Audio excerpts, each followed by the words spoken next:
నమస్కారం. శుభమస్తు కార్యక్రమానికి స్వాగతం. మీ జాతక సమస్యలకై మీరు రిజిస్టర్ చేసుకోవాల్సిన విఆర్ఎస్ నంబర్స్ 5051010631 125563. మీరు రిజిస్టర్ చేసుకునే విధానం మీ పేరు, పుట్టిన తేదీ, పుట్టిన సమయం, పుట్టిన స్థలం, అలాగే మీ సమస్య. బర్త్ డీటెయిల్స్ లేని వారు ప్రశ్న జాతకం ద్వారా మీ సమస్యకి పరిష్కారం తెలుసుకోవచ్చు. జ్యోతిష్యంలో డాక్టరేట్ పొందిన తొలి తెలుగు మహిళ డాక్టర్ సంధ్యాలక్ష్మి గారు మీ సమస్యలకి పరిష్కార మార్గాలు తెలియజేస్తారు. అమ్మ నమస్కారం. అమ్మ నమస్కారం. ప్రేక్షకులకి నమస్కారం. ఈ రోజు మన శుభమస్తు కార్యక్రమంలో ఏ నక్షత్రంలో ప్రథమ రజస్వల అయితే శుభం అన్న దాని గురించి మనం తెలుసుకోబోతున్నాం. అమ్మ నిన్నంతా మనం ప్రథమ రజస్వల అయినప్పుడు ఎలాంటి నియమాలు పాటించాలి అనే విషయాల గురించి మాట్లాడుకున్నాం కదా. అయితే నిన్న మాట్లాడుకుంటూ మనకు ఒక టాపిక్ వచ్చింది, అగ్నిని మనం వెలిగించకూడదు అన్నది వచ్చింది. కానీ ఈ రోజుల్లో అది సాధ్యమేనంటారా? Where there is a will there is a way. ఎందుకంటే అగ్ని అనేటువంటిది ఎలాంటిది? అగ్నిహోత్రుడు ఏం చేస్తాడు? హోమం చేసినప్పుడు మనం ఇచ్చినటువంటి హవిస్సులని భగవంతుడికి చేరుస్తాడు. అగ్నిని అందుకే బ్రహ్మహత్యా పాతకం ఉంటుంది, అన్హైజెనిక్ గా ఉంటుంది. కాబట్టి అగ్నిహోత్రాన్ని వెలిగించకూడదు. అంటే అగ్నిహోత్రం హోమం చేయటమే కాదు, నిత్యం ఇల్లాలు అగ్నిహోత్రం చేస్తున్నట్టేట. మరి పొయ్యి వెలిగించి వంట చేసి దేవతారాధన చేస్తుంది, దేవుడికి నివేదన చేస్తుంది, ఇంట్లో అందరికీ పెడుతుంది, వచ్చిన వాళ్ళందరికీ పెడుతుంది. అంటే అది ఒక రకమైనటువంటి మహాయజ్ఞం లాంటిది. ఇంకా మరి అలాంటిది చేయకూడదు అని చెప్తారు. పూర్వకాలం అయితే ఉమ్మడి కుటుంబాలు ఉంటే మగవాళ్ళు వంట చేసే అవకాశం ఉండేది కాదు, అవసరం ఉండేది కాదు. ఇంట్లో ఎవరో అత్తగారో ఇంకెవరో తోటికోళ్ళో ఆడపడుచో ఎవరూ లేకపోతే ఇరిగింటి వాళ్ళో పొరిగింటి వాళ్ళో అయ్యో ఆవిడ కూర్చుంది, లోపలికి రాకూడదని చెప్పేసి వంట చేసి పెట్టేవాళ్ళు. కానీ ఈ రోజుల్లో ఉద్యోగాలు మాకు ఎక్కడ సాధ్యం అండి, మేము ఒక రూమ్ లో ఉంటున్నామండి. అసలు ఈ రోజుల్లోనే ఎక్కువ సాధ్యం అని చెప్పాలి. ఎందుకు బాగున్నా కూడా కర్రీ పాయింట్స్ నుంచి అన్ని తెచ్చుకుని తినే రోజులు కదా ఇవి. ఇంట్లో అన్ని బాగున్నా వాళ్ళు వండుకోరు. మరి ఇలాంటప్పుడు కూడా తెచ్చేసుకుంటా పోయిందిగా అగ్నిహోత్రం వెలిగించడం ఎందుకు? అసలు మీకు విషయం తెలుసా? ఈ నియమాలు తెలియక దీన్ని ఏదో అవమానంగా, బాధాకరంగా, సిగ్గుచేటుగా భావించే వాళ్ళు చాలా మంది ఉన్నారు. ప్రకృతి సిద్ధంగానే వస్తుంది కదా, ఎందుకు కూర్చోవాలండి అని మాట్లాడే వాళ్ళు ఉన్నారు. అయితే ఒక ఆవిడ వచ్చి చెప్పింది, పెళ్లి ఏర్పాట్లన్నీ చేసుకున్నట్ట, అమ్మాయి పెళ్లి కూతురు వేళకి కూర్చుందిట, అందరికి చెప్తే అవమానం కదా, ఖర్చు అయిపోతుంది, బాగా వేస్ట్ అయిపోతుంది అని చెప్పేసి అలాగే పెళ్లి చేసేసట. పెళ్లి చేసిన తర్వాత ఏమిటి, ప్రధాన హోమం చేస్తారు. అగ్నిహోత్రం అగ్ని సాక్షిగా పెళ్లి చేస్తాం కదా, ప్రధాన హోమం చుట్టూ తిరగచ్చా? లేదు. హోమం చేయొచ్చా?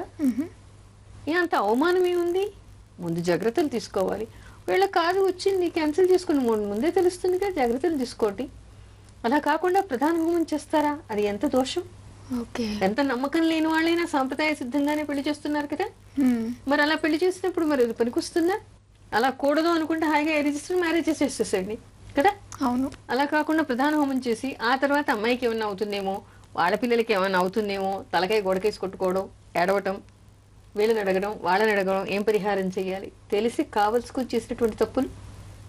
అవును. ఓకే, మాకు కాల్ లైన్ లో ఉన్నారు యోగేశ్వరరావు గారు, వారితో మాట్లాడదాం. హలో నమస్కారం అండి. యోగేశ్వరరావు పేరు మీద రిజిస్టర్ చేసుకున్నారు. బర్త్ డీటెయిల్స్ కన్ఫర్మ్ చేసుకుందాము. సెప్టెంబర్ 25, 1984 ఉదయం 6:25 బాచవరంలో పుట్టారు. ఓకేనండి, మీ ప్రాబ్లం ఏంటో చెప్పండి మేడం తోటి. మా బ్రదర్ కి యుఎస్ అప్లై చేసుకుంటున్నామండి, అబ్రాడ్ వెళ్ళడానికి. మీ బ్రదర్ ఎక్కడికి? అబ్రాడ్ వెళ్ళడానికా? అవునండి. వీసా ప్రాబ్లమా? అవునండి. ఇంకా సెకండ్ వచ్చేసి మ్యారేజ్ ఎప్పుడు అవుతుంది? అబ్రాడ్ వెళ్తాడా వెళ్ళడా అని. అబ్రాడ్ వెళ్ళడానికి మాత్రం ప్రస్తుతం ఒక 1 year వరకు కష్టమే అమ్మా.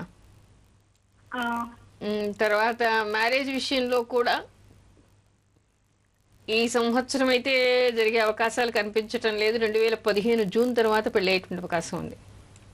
ఓకే, వారు విన్నారు కదా, ఏదైనా నెక్స్ట్ ఇయర్ తర్వాతనే ఉందంట. మరి దానికి తగ్గట్టుగానే ప్రయత్నాలు చేసుకోండి. ఆల్ ది బెస్ట్ అండి. అమ్మ, మరి అమ్మాయిలు ఏ మాసాల రజస్వలు అయితే శుభం అంటారు? ఏ మాసాల్లో అయితే శుభం అంటే మాఘమాసం, మార్గశిర మాసం, వైశాఖ మాసం, ఆశ్వీజం, పాల్గుణం, జ్యేష్టం, శ్రావణ మాసాల్లో, శుక్లపక్షంలో, శుభదినాల్లో, శుభ లగ్నంలో రజస్సులు అయితే చాలా శుభకరం అని చెప్పేసి మనకి ఆధ్యాత్మిక గ్రంథాలు చెప్తూ ఉన్నాయి. అలాగే నక్షత్రాలు కూడా మంచిగా ఉంటాయి కదా. చాలా మంది ఫోన్ చేసి అడుగుతూ ఉంటారు, ఈ నక్షత్రంలో అయింది దోషమా అని చెప్పేసి చాలా మంది అడుగుతుంటారు. అందుకని ఈ విషయంలో ఆడపిల్లలు ఉన్న ప్రతి వాళ్ళకి కూడా ఇది అవసరం కాబట్టి ఎవరైనా కూడా రాసుకోవచ్చు. చెప్తాను, రాసుకోండి. శ్రవణ, ధనిష్ట, శతభిషం, మృగశిర, రేవతి, చిత్త, అనురాధ, హస్త, అశ్విని, పుష్యమి, రోహిణి, ఉత్తర, ఉత్తరాషాఢ, ఉత్తరాభాద్ర నక్షత్రాలు శుభకరమైనటువంటివి. తెల్లని వస్త్రాల్లో ఉన్నప్పుడు రజస్సులైతే కూడా చాలా శుభకరం అని చెప్పి మనకి ఆధ్యాత్మిక గ్రంథాలు చెప్తున్నాయి. అయితే అలాంటి సమయం దగ్గర పడుతుంది అని అనిపించినప్పుడు వైట్ డ్రెస్ వేసుకుని ఉండడం చాలా ఉత్తమమేమో కదమ్మా. నిత్యం వైట్ డ్రెస్ వేసుకొని ఉండలేదు కదా. కాకపోతే ఏమిటంటే ఒకటి గుర్తించాలి, అమ్మాయి ఇంకా దగ్గరలో ఉంది, ఆ వయస్సు వచ్చింది అన్నప్పుడు మాత్రం ముఖ్యంగా నల్లని వస్త్రాలు, ముదురు నీలం రంగు వస్త్రాలు, ఎర్రని వస్త్రాలు ధరించకుండా ఉంటే మంచిది. అంటే అలాంటి వస్త్రాల్లో ధరించినప్పుడు కొంత శాంతి చెయ్యాలి, దోషం అని కూడా మనకి కనపడుతోంది కాబట్టి అవి అవాయిడ్ చేస్తే సరిపోతుంది కదా. అవును. ఓకే. నలుపు, ముదురు నీలం, ఎరుపు రంగు వస్త్రాలు ఇక దగ్గరలో ఉంది అవుతుంది అనుకునేటువంటి అమ్మాయిలకి మీరు ధరింప చేయకండి. ఓకే, దోషం అన్నారు కదా, ఎలాంటి దోషం అంటారు అది?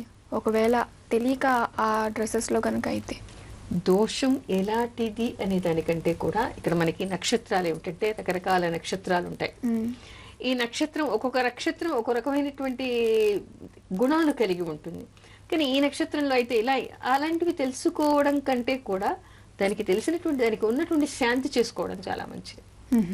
అంతే తప్ప దాని లోతుల్లోకి వెళ్ళక అవగాహన లేక అనవసరంగా ఏవేవో అపోహలు పెట్టుకుని భయపడడం కంటే కూడా శాంతి నక్షత్రం అంటే శాంతి చేసుకుంటే చాలు. దోషమని శాస్త్రం దేనికి చెప్తోందో పరిహారం కూడా అదే శాస్త్రం చెప్తోంది కాబట్టి హాయిగా ఇది పరిహారం చేసుకోవాల్సినటువంటి సమయం అని అనుకుంటే ఆ సందర్భం ఏర్పడినప్పుడు వాళ్ళు దానికి శాంతి, ఆ శాస్త్రం ఏం చెప్తుందో ఆ శాంతి చేసుకుంటే చాలు. అయితే ఎలాంటి సమయంలో అయితే శాంతులు చేయించుకోవాలంటారు? ఇవి కూడా అందరూ రాసుకోవాలి. ఎందుకంటే చాలా మందికి చాలా అపోహలు, చాలా భయాలు కూడా ఈ విషయంలో ఉన్నాయి. అందుకని ఎలాంటి నక్షత్రాల్లో ఎలాంటి సమయాల్లో అయినప్పుడు దానికి శాంతి చేసుకోవాలి అనేది కూడా తెలుసుకోండి. ఇక్కడ ఏమిటంటే భద్రకరణంలో అయినప్పుడు, మాస సంక్రమణం అంటే ప్రతి మాస మాస సంక్రమణం అంటే రవి ఒక రాశి నుంచి ఇంకొక రాశికి మారినటువంటి రోజులో కానీ, లేదా అమావాస్య, చవితి, నవమి, చతుర్దశి, షష్ఠి, ద్వాదశి, అష్టమి తిథుల్లో, లేదా వైతృతి యోగం ఉన్నప్పుడు, లేదా ఒంట్లో బాగా లేకుండా ఉన్నటువంటి రోగంతో బాధపడుతున్నటువంటి సమయంలో, అంటే జ్వరం కానీ మరి ఏదైనా రోగంతో బాధపడుతున్నటువంటి సమయంలో, సూర్య చంద్ర గ్రహణాల్లో ప్రథమ రజస్వల అయితే శాంతి చేసుకోవాలి అని చెప్పేసి మనకి గ్రంథాలు చెప్తున్నాయి. ఇలాంటివి తిథులు చూడండి. ఆ తర్వాత ఇందాక చెప్పినటువంటి నక్షత్రాలు కాక మిగిలిన నక్షత్రాల్లో అయినప్పుడు దానికి శాంతి చేసుకోవాలి. అమ్మ, ఒకవేళ మంచి నక్షత్రాల్లో కాకుండా శాంతి నక్షత్రాల్లో కనుక ఇలా ప్రథమ రజస్సులు అయితే ఎలాంటి శాంతులు చేసుకోవాలంటారు? అలాగే గ్రహణ సమయం కూడా ఉంటుంది కదా, మరి ఆ టైంలో అయినప్పుడు ఎలాంటి శాంతులు చేసుకోవాలి? నిజానికి గ్రహణం అనేది సంవత్సరంలో ఒకసారో 2 సార్లు రావచ్చు, చాలా తక్కువ. ఆ సమయంలో అవడం అనేటువంటిది ఎక్కడో లక్షల్లో ఒకళ్ళో ఇద్దరు ఉండొచ్చు. కానీ దానికి కూడా మనకి ఆధ్యాత్మిక గ్రంథాలు చెప్పినటువంటి శాంతులు ఉన్నాయి. అదేమిటంటే రాహుగ్రస్తమా లేదా కేతుగ్రస్తమా చూడాలి. అంటే రాహు వలన కానీ కేతు వలన కానీ ఈ గ్రహణాలు ఏర్పడుతూ ఉంటాయి. అలాంటప్పుడు ఒక చిన్నిది బంగారు సూర్యబింబాన్ని, ఆ తర్వాత సీజన్తో రాహుది కానీ లేదా కేతుది కానీ, రాహుగ్రస్తం అయితే రాహుది, కేతుగ్రస్తం అయితే కేతుది, సీజన్తో తయారు చేయాలిట. ఆ తర్వాత దూర్వాలతో, తర్వాత సమిధలతో. ఇక్కడ సమిధలు కూడా మనకేం చెప్తారు అంటే ప్రత్యేకంగా దీనికి జిల్లేడు సమిధలతో హోమం చేయాలి అనేటువంటి విషయం మనకి కనిపిస్తోంది. కానీ ఎప్పుడో తప్ప ఇది రాదు కాబట్టి అంత అక్కర్లేదు. ఎన్న బ్రాహ్మణుని అడిగితే ఆ శాంతి ఎలా చేయాలో కూడా చెప్తారు. అలాగే మరి మంచి నక్షత్రాలు కాకుండా శుభ నక్షత్రాలు అయినప్పుడు ఎలాంటి శాంతులు అంటారు? శుభ నక్షత్రాల్లో అయితే శాంతి అక్కర్లేదు. శాంతులు ఇందాక మనం చెప్పుకున్నటువంటి శుభ నక్షత్రాలు కాకుండా వేరే ఇతర నక్షత్రాలు అంటే దోషపూరితమైనటువంటి నక్షత్రాలు అయినప్పుడు కానీ, లేదా వచ్చే సమయంలో కానీ, ఇందాక మనం చెప్పుకున్నటువంటి భద్రకరణం ఇలాంటి తిథుల్లో కానీ అయినప్పుడు దీనికి కూడా ఏమిటంటే భువనేశ్వరి శాంతి అనేటువంటిది కనపడుతోంది. అంటే 3 కలశాలని పెట్టి, ఒక కలశం మీద భువనేశ్వరి దేవిని పెట్టి, మరి ఆ 2 పక్కలనేమో శచీదేవి ఇంద్రుణ్ణి ఆవాహన చేసి పూజ చేయాలని, హోమం చెయ్యాలి అనేటువంటి వివరాలు కనపడుతున్నాయి. అంటే ప్రత్యేకంగా ప్రధాన దేవతగా భువనేశ్వరి దేవిని కొలవాలి అని కనిపిస్తోంది. ఓకే అమ్మ, కీర్తి అనే కాలర్ లైన్ లో ఉన్నారు, వారితో మాట్లాడతాం. అలాగే. హలో, నమస్కారం అండి. కీర్తి పేరు మీద రిజిస్టర్ చేసుకున్నారు, ఒకసారి బర్త్ డీటెయిల్స్ కన్ఫర్మ్ చేసుకుందాము. జూన్ 5, 1987 ఉదయం 5:50 నెల్లూరులో పుట్టారు. అలాగే కీర్తి వాళ్ళ హస్బెండ్ డీటెయిల్స్ కూడా ఉన్నాయి, ఒకసారి వారి బర్త్ డీటెయిల్స్ కూడా కన్ఫర్మ్ చేసుకుందాము. ఆగస్టు 16, 1982 ఆ. తెల్లవారుజామున అంటే అర్ధరాత్ర 12:40 15 అర్ధరాత్రి. 15 అర్ధరాత్ర తెల్లారితే 16. అవునండి. ఓకే, చీరాల్లో పుట్టారు. అలాగే మీరు రిజిస్టర్ చేసుకున్న సమస్య సంతానం కోసం కదండి? అవునండి. ఓకే అండి, మేడంతో మాట్లాడండి. నమస్కారం అమ్మా, చెప్పండి. నమస్తే అమ్మా. అంటే ఈ అమ్మాయి ఒకసారి కూడా కన్సీవ్ అవ్వలేదా? ఎన్ని రోజులు ఏంటి 3 పెళ్ళి? సంవత్సరాలు అవుతుందమ్మా పిల్లలకి పెళ్ళయి. సంతానం కొరకే ఒకసారి కూడా కన్సీవ్ అవ్వలేదా ఈవిడ? అమ్మా ఒకసారి కూడా గర్భం రాలేరు. అంటే ఇద్దరి జాతకాల్లో కూడా చాలా దోషం కనిపిస్తోందమ్మా. సంతానానికి చాలా ఆలస్యము, ఆ తర్వాత దానికి చాలా రెమెడీ కూడా బాగా స్ట్రాంగ్ గా చేసుకోవాలి. అవునమ్మా. ఇద్దరి జాతకాలని బట్టి కొంత 90% కలగనిటువంటి ఇవే కనపడుతున్నాయి ఇందులో. అయినప్పటికీ భగవద్ అనుగ్రహం ఉంటే పరిహారాలు చేసుకుంటే కలగదని చెప్పడానికి ఏమీ లేదు. పుత్రద ఏకాదశి చేసినటువంటి చాలా మందికి, నాకు తెలిసిన ఒక 10-15 మందికి సంతానం కలగటం నేను చూశాను. అందుకని రోజు గర్భరక్షాంబికా మంత్రం, తర్వాత సంతాన గోపాలస్వామి మంత్రం, లలితా సహస్రనామం, షష్ఠీ స్తోత్రం చదువుతూ వెన్న పట్టుకుని, ఆవు పెరుగు నుంచి వచ్చినటువంటి వెన్న పట్టుకుని ఆ జపం పారాయణ చేసుకోమనండి. ఆ తర్వాత శ్రావణ శుద్ధ ఏకాదశి పుత్రద ఏకాదశి అంటారు. అప్పటి నుంచి మొదలుపెట్టి 1 సంవత్సర కాలం ఏకాదశి వ్రతాన్ని చేయటం, లేదా ఉపవాసాలు అవి చేయలేము అని అనుకుంటే మరొక విశేషం కూడా కనపడుతోంది. అది ఏమిటంటే మొన్ననే మనకి అయిపోయింది. అసలు మీరు ఇంకా కొంచెం ముందు అడిగితుంటే బాగుండేది. రథసప్తమి మొదలుకొని మళ్ళీ రథసప్తమి వరకు కూడా రోజు సూర్యభగవానుడికి పూజ చేయటం, సూర్యభగవానుడికి సంబంధించినటువంటి నియమాలు పాటించడం ఈ మధ్యన కూడా మనం చెప్పుకున్నాం. మీరు కావాలంటే నెట్లో ఒకసారి యూట్యూబ్ చూసుకోండి, తెలుస్తుంది. ఆ సూర్యుడికి సంబంధించినటువంటి సప్తమి వ్రతాన్ని చేయడం, సంతానం కావాలని సూర్యుడిని కోరుకుంటే ఆయనే స్వయంగా వాళ్ళ ఇంట్లో అవతరిస్తాను అని చెప్పినటువంటివి కొన్ని మనకి పురాణాల్లో కనిపిస్తున్నాయి. అందుకని సూర్యవ్రతం అయినా చేయవచ్చు, లేదా 2 చేసినా విశేషమే. ఉన్నటువంటి దోషాలన్నీ పోతాయి. ఆ విధంగా చేయమనండి. భగవంతుడి అనుగ్రహం వల్ల మీ అమ్మాయికి పిల్లలు కలగాలి. ఓకే, మరి విన్నారు కదండి, మేడం చెప్పిన విధంగానే ఖచ్చితంగా చేసుకోమని చెప్పండి. ఖచ్చితంగా పిల్లలు పుడతారు. ఆల్ ది బెస్ట్ అండి. ఓకే అమ్మ, అయితే శుభ నక్షత్రాల గురించి మాట్లాడుకున్నాం. అలాగే దుష్ట నక్షత్రాల్లో కానీ సమయంలో కానీ రజస్వల అయినప్పుడు ఎలాంటి శాంతులు చేసుకోవాలి? ఇందాక చెప్పాను కదా నేను, భువనేశ్వరి శాంతి చేయాలని 3 కలశాలు పెట్టి, ఒక కలశం మీద భువనేశ్వరి దేవిని ప్రధాన దేవతగా పెట్టి, ఇరుపక్కల శచీదేవిని ఇంద్రుడిని పెట్టి పూజ చేసి హోమం చెయ్యాలి అనేటువంటి శాంతి కనపడుతుంది. ఓకే, ఈ శాంతికి హోమం కూడా చేయాలన్నమాట. అయితే మనం ఎప్పుడు చేసుకోవాలంటారమ్మా ఈ హోమాలు, ఇవన్నీ శాంతులన్నీ కూడా? ఈ శాంతులు హోమాలు ఏమిటంటే మామూలుగా అయినటువంటి నక్షత్రం రాకుండా, మళ్ళీ ఆ నక్షత్రం రాకుండా చేయాలి. ఓకే, అంటే ప్రథమ రజస్వల అయిన తరువాత మంచి రోజు ఏ నక్షత్రంలో అయ్యిందో మళ్ళీ ఆ నక్షత్రం 27 రోజులకు వస్తుంది కదా, ఆ లోపల చేయాలి. ఓకే, అంటే నెల లోపల చేసుకోవాలా, తర్వాత సంవత్సరం లోపల చేసుకున్నా పర్లేదు? నెల చేస్తే మంచిది. నెల లోపల చేసుకుంటే మంచిది. అమ్మ, భువనేశ్వరి వ్రతము హోమం అని చెప్పేసి అన్నారు. వ్రతం వరకు ఓకే, కాకపోతే ఈ హోమాలంటే ఇంత పెద్ద ఎత్తున చేసుకోవడం కొంతమందికి చాలా కష్టం. అంటే సూక్ష్మంలో మోక్షం లాగా ఏదైనా చిన్నది ఏదైనా ఉందంటారా ఇందులో? ఇక్కడ ఏమిటంటే మనకి కొన్ని చోట్ల ఆధ్యాత్మిక గ్రంథాల్లో కనిపించేటువంటి విషయం, ఎవరికైనా హోమం చేసేటువంటి శక్తి లేదా ఇలాంటివి చేసేటువంటి ఆర్థికంగా కానీ లేదా పరిస్థితుల వల్ల కానీ అలాంటివి వీలు లేకపోతే వాళ్ళందరూ కూడా ఏదైనా ఒక మంత్ర జపం చేస్తున్నప్పుడు కానీ లేదా ఒక పారాయణ చేస్తున్నప్పుడు కానీ దేవుడి దగ్గర ఆవు నెయ్యితో దీపారాధన చేసి, ఆ దీపం అంటే మనం పారాయణం జపం చేస్తూ ఉన్నంతసేపు నివేదన అయ్యే వరకు కూడా ఆ దీపం కొడ్డెక్కకుండా వెలుగుతూ ఉండాలి. అక్కడ కూర్చొని పారాయణలు జపం చేయటం వల్ల, పూజ చేయటం వల్ల కూడా హోమం చేసినటువంటి ఫలితం లభిస్తుందిట. ఓహో, అందుకని భువనేశ్వరి పూజ, భువనేశ్వరి వ్రతం అనేటువంటివి కూడా మనకి ఉన్నాయి. అందుకని వాళ్ళు ఆ వ్రతం చేసుకున్నా సరిపోతుంది కదా. అమ్మ, మరి రజస్వల అయిన అమ్మాయిలు తీసుకోవాల్సిన జాగ్రత్తల గురించి చెప్తారా? రజస్వలైనటువంటి అమ్మాయిలు తీసుకోవాల్సినటువంటి జాగ్రత్తలు ఏమిటంటే, మామూలుగా ఆ సమయంలో ఎప్పుడైనా సరే వేడి చేసేటువంటి పదార్థాలు తినకుండా ఉండడం, శుచిగా ఉండేటువంటి ప్రయత్నం చేయాలి. దేవాలయాల్లోకి వీళ్ళన్నారు వాళ్ళన్నారని కాకుండా దీపారాధన చేయకపోవడం, గుళ్ళోకి వెళ్ళకపోవడం. ఈ మధ్యన కొంతమంది అలాంటి సాహసం కూడా చేస్తున్నారు, ప్రకృతి సిద్ధమైందని చెప్పేసి. అది మహాదోషం. అందుకని చెప్పేసి ఆ సమయంలో మాత్రం దేవాలయాల లోపలికి వెళ్ళకండి. అగ్నిహోత్రం వెలిగించకుండా ఉంటే మంచిది. సాయంత్రం పూట జుట్టు విరబోసుకుని తలస్నానాలు చేసి తెల్లని వస్త్రాలు కట్టుకుని బయటికి తిరగకండి. ముఖ్యంగా చీకటి పడిన తర్వాత బయట తిరగకుండా ఉంటే మంచిది. అమ్మాయిలు అసలు మామూలుగా అయితే 11 రోజులు బయటికి పంపించరు, ఎందుకంటే ఇంకా వాళ్ళకి అవగాహన ఉండదు అనేటువంటి విషయంలో.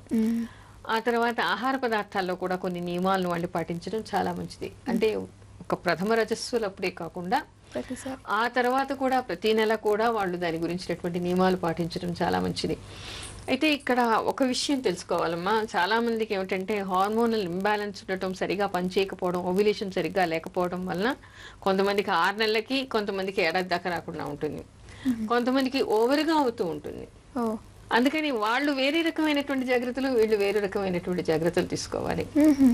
ఇప్పుడు ఎవరికైనా ఓవర్గా అవుతోంది అని అనుకుంటే తప్పనిసరిగా ఉసిరికాయ, పట్టికి బెల్లం, తేనె కలిపి ఎండలో పెట్టండి, గాజు సీసాలో వేసి. అది 1 చెంచా పరిగడుపుని తింటే, రోజు తింటే తప్పకుండా రక్తస్రావం ఆగిపోతుంది. ఎవరికైనా కొన్ని నెలల వరకు కాలేదు, ఏడాది వరకు కాలేదు, చాలా అన్వాంటెడ్ ఇవి రోమాలు వస్తూ ఉన్నాయి అని అనుకున్నప్పుడు అలాంటి వాళ్ళందరూ ఏమిటంటే పరిగడుపున రోజు పొద్దున్నే లలితా సహస్రనామం చేసుకుని కాస్త నువ్వులు, 1 చెంచా నువ్వులు, కాస్త బెల్లం, ఒక చిన్న ఎండు కొబ్బరి ముక్క, కాస్తంత వడపప్పు నివేదన చేసి పొరగడుపుని తినండి. అంటే నువ్వుల వలన బాగా హార్మోన్స్ కూడా బాగా బ్యాలెన్స్ అవుతాయి, ఈస్ట్రోజన్ ప్రొడ్యూస్ చేస్తుంది, ఓవ్యులేషన్ పెంచుతుంది. ఓకే. అందుకని ఒకవైపు ఉసిరికాయ అంటే ఇది బాగా ఉష్ణం చేస్తుంది కాబట్టి మొదటి ముద్దలో ఉసిరికాయ వేసుకుని తినడం, వడపప్పు తినడం అదేమిటంటే అనుపానంలాగా పనిచేస్తుంది. ఓకే అమ్మ, ఐశ్వర్య అనే కాల్ లైన్లో ఉన్నారు, వారితో మాట్లాడదాం. హలో, నమస్కారం అండి. నమస్తే అండి సార్. ఐశ్వర్య పేరు మీద రిజిస్టర్ చేసుకున్నారు, ఒకసారి బర్త్ డీటెయిల్స్ కన్ఫర్మ్ చేసుకుందాము. చెప్పండి. మార్చ్ 30, 1993 అవునండి. మధ్యాహ్నం 1:50 రాజమండ్రిలో పుట్టారు. అవునండి. ఓకే అండి, మీ సమస్య ఏంటో చెప్పండి మేడం తోటి. నమస్తే అమ్మా. చెప్పండి. అదే పాప చదువు అంటే కొంచెం ఆగాగి సాగుతుందండి. అంటే చదువు మామూలుగా వివాహం ఎలా అవుతుంది ఏంటి అనేసి కనుక్కుందామని. వివాహం పర్వాలేదండి, వివాహం గురించి మీరేం భయపడాల్సినటువంటి అవసరం లేదు. అలా అమ్మా. తర్వాత వచ్చే అంటే రేపు జూన్ తర్వాత కొంత అవకాశం ఉంది, అంటే మీరు తొందరగా చెయ్యాలి అని అనుకుంటే. తర్వాత చదువు విషయంలో మాత్రం కొంచెం శ్రద్ధ పెట్టాలి అమ్మాయి. కొంచెం బద్ధకం ఎక్కువ, కావాల్సినంత కృషి చేయట్లేదని తెలుస్తోంది, ఎక్కువ కృషి చేస్తే మంచిది. ఓకే, మరి విన్నారు కదండి, మరి మేడం చెప్పిన విధంగానే మీ అమ్మాయికి చెప్పండి, దగ్గరుండి చదివించండి. ఆల్ ది బెస్ట్ అండి. ఓకే అమ్మ, ముఖ్యంగా ఏంటంటే ప్రథమ రజస్వలు అయినప్పుడు చిమిలి పెడుతూ ఉంటారు, ఇదే పెట్టడానికి రీజన్ ఏంటంటారు? చిమ్మిలి పెట్టడం ఒక్క ప్రథమ రజస్సులప్పుడే కాదు, అప్పుడు పెడతారు. అమ్మాయి అత్తవారింటికి వెళ్ళినప్పుడు సారిలో కూడా నువ్వులు బెల్లం పెడతారు తెలుసా. అంతేకాకుండా మనకి అట్ల తెద్ది వచ్చినప్పుడు, నాగుల చవితి వచ్చినప్పుడు చిమ్మిలే పెడతాం. అవును. ఎందుకు పెడతారు? ఎందుకు పెడతారు? నాగేంద్రుడికి ఇష్టమేనా? చాలా మంది అలానే అనుకుంటారు. ఓ అది కాదు. ఇక్కడ ఏమిటంటే ఎవరికైనా కూడా ఈస్ట్రోజన్, ఇందాక కూడా చెప్పాను కదా, ఈస్ట్రోజన్ ప్రొడ్యూస్ చేస్తుంది, కాల్షియం అందులో చాలా ఉంటుంది, నువ్వులు చాలా మంచిది. అందరికీ ఈ మధ్యకాలంలో ఏమిటంటే నువ్వులు అనగానే శని అని భయపడిపోతున్నారు, ఎవరికి పెట్టరు, తినరు. అవును. కానీ అలా కాదు, రజస్సులైనప్పుడు కూడా పెట్టడానికి ఏమిటంటే ఏదైనా హార్మోన్ ఇంబ్యాలెన్స్ ఉంటే అదంతా కూడా బ్యాలెన్స్ చేస్తుందని చెప్పేసి ఈ బెల్లము, నువ్వులు దంచి దాన్ని తినిపిస్తారు, నలుగురికి పెడతారు అనమాట. అది ఒక సంకేతం లాగా చెప్తారు. అందరికీ వైద్యం తెలియదు, అయినా సరే సాంప్రదాయాన్ని పాటించడం వల్ల కనీసం అది వైద్య ప్రక్రియ జరుగుతుంది అక్కడ. అవును. అందుకని ఆ 3 రోజులు అందరికీ పెట్టడం, అందరికీ పంచడం చేస్తారు. తప్పనిసరిగా ఆ సమయంలో చేయటం వల్ల ఏంటంటే ఏదైనా ఇంబ్యాలెన్స్ ఉంటే అది బ్యాలెన్స్ అయిపోతుంది. ఓకే అమ్మ, చాలా మంది ఏంటంటే ఇప్పుడు ఎవరైతే ప్రథమ రజస్వలు అవుతారో వారికి నక్షత్రాల గురించి శాంతులు ఎప్పుడు చేయాలా అన్న అవగాహన అనేది ఉంటుంది.